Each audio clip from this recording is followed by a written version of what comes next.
کی جو وظائف ہیں وہ وظائف جو میں ٹی وی پہ بتاتا ہوں کسی کے پوچھنے پہ عمومی ہوتے ہیں. وہ پوچھنے والا تو ایک ذریعہ بنتا ہے لیکن وہ عمومی ہوتا ہے کہ آپ کے اگر اسی طرح کے حالات ہوں تو آپ بالکل جو ہے اس پہ عمل کر سکتے, اس پہ کوئی مذاکرہ نہیں ہے, اس کی عام اجازت ہوتی ہے. باقی پوچھنے والے کا ذریعہ بنتا ہے لیکن یہ کہ خصوصیت نہیں ہوتی کہ وہی کرے کہ دوسرا کوئی نہ کر سکے. یا یہ کہ آپ نے ماں سنا کسی اور شخص کو کوئی تکلیف ہوئی, آپ نے میرا وہ وظیفہ سنا ہوا ہے, اس کی بھی میں نے اجازت دے رکھی کہ آپ آگے بتا سکتے ہیں کہ ہاں بھی مفتی صاحب ہمیں یہ وظیفہ بتایا تھا, یہ آپ یہ عمل کر لیں. تو یہ تو ایک صدقہ جاریہ ہے, اس کی میں نے عام اجازت دے رکھی ہے تاکہ میرے لیے اللہ کے ہاں جو اجر و ثواب کا ذخیرہ جمع ہو. باقی جو ہے وہ 2 وقت کی روٹی اللہ نے انتظام کر رہا. قرآن کریم کی تلاوت جو ہے ناغے کے دنوں میں منع ہوتی ہے, لیکن باقی جو ہے ذکر و اذکار, اللہ کے اسماء کا ذکر, دروشی وغیرہ وہ ناغے کے دنوں میں بالکل پڑھ سکتی ہیں. تو کوئی بھی اسم اعظم یا حیو یا قیوم یا اللہ یا رحمان یا رحیم, اس طرح یا ذل جلالہ والاکرام وغیرہ, تو اللہ کے کوئی بھی نام اسم اعظم کے وہ ناغے کے دنوں میں خواتین پڑھ سکتی ہیں, اس میں کوئی مذاکرہ نہیں ہے.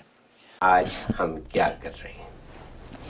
الحمدللہ وحدہ والصلاۃ والسلام علی من لا نبی بعدہ, اما بعد. اور آج جو پہلی آیت پر انشاءاللہ ہم بات کریں گے. پہلی آیت بسم اللہ الرحمن الرحیم ہے. تو یہ ہم نے سوچا یعنی بسم اللہ الرحمن الرحیم کا تو مطلب یہ ہوا کہ ہماری جو زندگی ہے, اٹھنا بیٹھنا چلنا پھرنا کھانا پینا ہر چیز جو ہم کرتے ہیں وہ ہم بسم اللہ سے ہی شروع کرتے ہیں. نماز پڑھتے ہیں بسم اللہ الرحمن الرحیم, قرآن پڑھتے ہیں بسم اللہ سے, تو ہر کام میں گاڑی میں بیٹھ کے جاتے ہیں بسم اللہ الرحمن الرحیم. تو ہم اس بسم اللہ کی بات کریں گے جو ہماری زندگیوں میں بالکل ایسے پیوست ہے کہ جس کے بغیر ہم کچھ سوچ نہیں سکتے. بالکل. تو آج ہم بسم اللہ کے اوپر, بہت زبردست آئیڈیا, بہت خوبصورت بات آپ کر رہے ہیں, ماشاءاللہ. کیونکہ ظاہر ہے کہ اس کے فضائل و فوائد بے شمار ہے, لیکن ہم چیدہ ذکر کریں گے تاکہ ایک نمونہ عمل لوگوں کے سامنے آ جائے. اور جیسے کہ بسم اللہ کے بارے میں جو فضائل احادیث میں آتے ہیں, حضرت عبداللہ بن مسعود رضی اللہ تعالیٰ فرماتے ہیں کہ اگر کوئی شخص چاہتا ہے کہ جہنم کے عذاب سے بچوں, کیونکہ جہنم کے 19 فرشتے ہیں تو وہ جو جہنم میں لوگوں کو ڈالیں گے, فرمایا کہ ان 19 فرشتوں سے اگر کوئی بچنا چاہتا ہے تو وہ بسم اللہ الرحمن الرحیم پڑھا کرے, کیونکہ بسم اللہ الرحمن الرحیم کے 19 ہی کلمات ہیں. ہر ایک کلمہ ایک فرشتوں کو تھام لے گا اور آپ کو جنت میں داخل کر دے گا. اللہ میاں نے بہت آسان طریقے بنائے ہوئے جنت میں جانے کے, ابھی ہم پہ ہے کچھ کریں. اور حضرت آدم علیہ السلام پر جب بسم اللہ اتری تھی تو جابر بن عبداللہ رضی اللہ عنہ کی روایت ہے کہ جب بسم اللہ آپ پر نازل ہوئی تو آسمان کے جو بادل تھے وہ مشرق کی طرف دوڑ گئے, دریاؤں کی روانی تھم گئی اور پرندے حیوانات وہ سب ساکت ہو کر بیٹھ گئے اور آسمانوں سے شیاطین کو بھگا دیا گیا.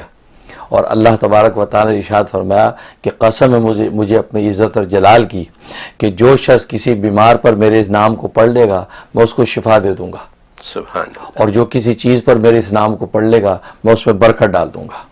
تو کہ یہ اللہ نے عہد کر لیا, وعدہ کر لیا کہ بسم اللہ اگر کسی نے پڑھ لی تو برکت ڈالنا, اور مریض پر اگر پڑھ لی تو مریض کو شفا دینا, گویا کہ اللہ نے اپنی ذمہ داری میں داخل کر لیا.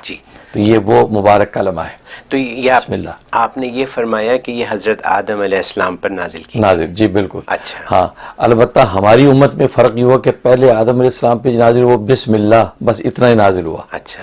ہمارے نبی پاک صلی اللہ علیہ وسلم کو یہ کلمہ دیا گیا بسم اللہ الرحمن الرحیم.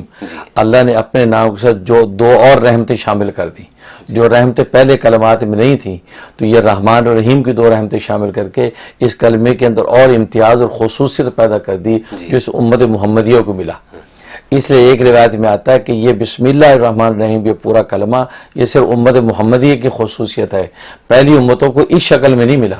ان کو صرف بسم اللہ کے نام سے شروع کرتا, بسم اللہ بس ملا. تو لیکن ہمیں پورے رحمان رحیم کے رحمت کے ساتھ ملا ہے. اچھا جی. ہاں, یہ کلمہ تو یہ اس میں ایڈیشن ہوئی اور یہ کلمہ ہمیں ملا. اور ظاہر ہے کہ ایڈیشن جو ہے اللہ کی برکت کے ساتھ ساتھ اللہ کی رحمت کی ہوئی, رحمان اور رحیم. جی. تو اس کے جہاں تک فضائل و فوائد کا تعلق ہے, سوال تھا کہ اس کے فائدے کیا ہیں. تو ان میں سے یہ کہ علماء اور مشائخ نے اس کے فائدے میں سے ایک فائدہ یہ لکھا ہے کہ اگر کسی کو کوئی دنیاوی کام اٹک گیا ہو, سارے اسباب مہیا ہو گئے لیکن کام ہوتا نہیں ہے, بات آگے نہیں بڑھتی, اور ایسا ہوتا ہے زندگی میں, تو فرمایا کہ اگر کوئی مغرب کے بعد 786 مرتبہ بسم اللہ الرحمن الرحیم کا ورد کر لے اول آخر 11 مرتبہ درود شریف کے ساتھ, اور 1 ہفتہ یہ عمل کرے, شب جمعہ میں شروع کرے اور شب جمعہ میں ختم کرے، 7 دن کے اندر اللہ تبارک و تعالیٰ اس کام کی بندش دور کر دیں گے اور آپ کا کام سہولت سے ہو جائے گا۔ ایک یہ فائدہ لکھا ہے، اور دوسرا ایک فائدہ یہ لکھا ہے کہ اگر جو ہے کسی گھر کے اندر اسباب راحت تو ہیں لیکن راحت اور سکون نہیں ہے، بس اوقات ہوتا ہے کہ گھر میں سب چیزیں ہیں، کھانا پینا رہنا دولت مال سب ہے، لیکن سکون گھر میں نہیں ہے، آپس میں ایک عجیب بے چینی گھر میں رہتی ہے، تو پھر اس سکون اور اطمینان کے حاصل کرنے کے لیے اگر کوئی فجر کے بعد 786 مرتبہ بسم اللہ الرحمن الرحیم پڑھ کے پانی پہ دم کر کے گھر میں چھڑکے اور گھر میں چل پھر کے ادھر ادھر پھونک دے پورے گھر میں، اور 41 ڈیز یہ عمل کر لے، تو اللہ تبارک و تعالیٰ اسباب راحت کے ساتھ ساتھ راحت بھی عطا فرما دیتے ہیں اور گھر میں اطمینان سکون کی فضا پیدا ہو جاتی ہے۔ سبحان اللہ، واہ۔ اور ایک یہ فائدہ لکھا ہے کہ اگر کوئی بہت بڑی مصیبت اور آفت آ گئی ہے اور بہت اہم کام ہے جو ہو نہیں رہا، تو اس کے لیے لکھا کہ شب جمعہ میں 12,000 مرتبہ بسم اللہ الرحمن الرحیم اس طرح پڑھے کہ ہر 1000 کے بعد 2 رکعت نماز حاجت پڑھے۔ اچھا، ہاں، پھر 1000 پڑھے، پھر 2 رکعت نماز حاجت پڑھے اور اس میں دعا کرے اپنی اس حاجت کی جو بھی اس کا مقصد ہے، تو اول تو وہ ایک ہی شب جمعہ میں آپ کا کام ہو جائے گا، ورنہ آپ اس طریقے سے 7 شب جمعہ کے موقع پہ اس طرح عمل کرتے رہیں، اور میں کتنا بھی بڑا کام ہو جیسا بھی معاملہ ہو اللہ تبارک و تعالی حل کر دیتے۔ میں یہاں پہ سوال کروں گا، فار ایگزامپل جیسے جمعے کا آپ نے بتایا کہ 12,000 دفعہ پڑھیں اور ہر 1000 کے بعد 2 رکعت نماز حاجت کی پڑھیں، تو فرض کریں کہ کسی کو نوکری نہ ملتی ہو تو وہ ایک جمعے کو وہ باندھ لے کہ جمعے کی رات کو کتنے بجے شروع کر سکتے ہیں؟ مغرب کے بعد سے وہ یہ شروع کر دیں کہ 1000 دفعہ بسم اللہ پڑھیں، 2 رکعت نماز حاجت کی پڑھیں نفل، اور اس کے بعد پھر 1000 یعنی 10 دفعہ وہ یہ پڑھیں اور 20 رکعت نماز پڑھیں۔ بات صحیح ہے؟ اچھا، اور اپنی حاجت کی دعا کریں، چاہے وہ نوکری کی ہو، چاہے وہ اپنے قرض دور کرنے کی ہو، چاہے بچی کی شادی کی ہو، اگر وہ یہ کام کریں تو آپ کا فرمانا یہ ہے کہ اللہ میاں اپنا کرم ان پہ فرمائیں گے۔ بالکل ضرور، بالکل، بہت مجرب ہے، بہت مجرب۔ 1-2 جو شب جمعہ میں کام ہو جاتا ہے، 1-2، اور اگر زیادہ سے زیادہ 7 شب جمعہ میں تو یقیناً کام ہوتا ہے۔ یہ ایسا آپ خواتین حضرات، آپ یہ مفتی صاحب کی جو بات آپ نے سنی اس وقت، آپ اندازہ لگا لیں کہ آپ یہاں کالز کرتے ہیں اور اپنی مشکلات کا حل پوچھتے ہیں، مفتی صاحب نے آپ کی تمام مشکلات کا حل بیان کر دیا، اور اتنی آسان طریقے سے، اتنے یعنی۔ اچھا، اس سے پہلے آپ نے یہ فرمایا کہ ایک چیز اور آپ نے فرمائی کہ 41 دن کی نیت سے پڑھیں بسم اللہ، وہ فجر کی نماز، اور پھر اس سے پہلے آپ نے یہ فرمایا کہ مغرب ہی کی نماز کے بعد 786 مرتبہ، یعنی وہ بھی بسم اللہ ہوا 786، اسی لیے 786 کا مطلب بسم اللہ سمجھ۔ بالکل، متعین ہے۔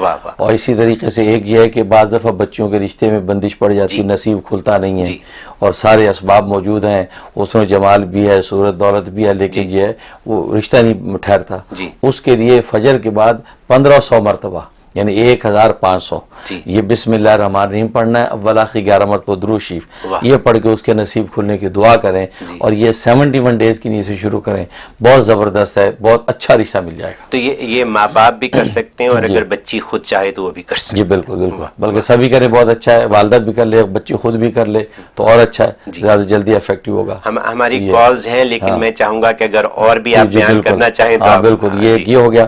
اور ایک اور اس کا نفع یہ ہے کہ میاں بیوی کے آپس میں ظاہر بسا کو چپکلش رہتی ہے، اور میاں بے رخی کرتا ہے یا بیوی خدمت نہیں کرتی، ایسے مسائل گھروں میں ہوتے ہیں، اس کے لیے بہت مجرب ہے کہ 61 ٹائم 61 دفعہ بسم اللہ الرحمن الرحیم اول آخر 11 مرتبہ درود شریف پڑھ کے کسی میٹھی چیز پہ دم کر کے دیں، یا پانی پہ یا کھانے پہ پھونک دیا کریں۔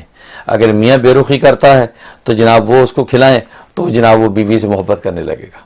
بیوی اگر جو ہے وہ نک چڑھی ہے تو میاں دم کر کے اس کو کھلا دے تو وہ اس کی خدمت محبت کرنے صرف 61 ٹائم، اور دونوں باہمی محبت چاہتے ہیں تو اپنے کھانے پینے مشترکہ جو کھانا ہے اس کو پر دم کر دیا کریں۔ بلکہ میں تو کہتا ہوں گھر میں جب کھانا پکا کرے تو 61 ٹائم والدین کو چاہیے وہ کھانے پینے پہ پھونک دیا کریں، تاکہ پورے گھر کے اندر آپس میں محبت الفت رہے گی، اور یہ بہت مجرب عمل ہے، اس سے پیار محبت بھی رہے گی اور آپس میں ایک دوسرے کی عقیدت اور پیار بھی رہے گا۔ یہ وہ چیزیں فضائل ہیں، بے شمار ہیں، لیکن یہ چیزہ اس پہ عمل کریں تو بنیادی چیزیں حاصل ہو۔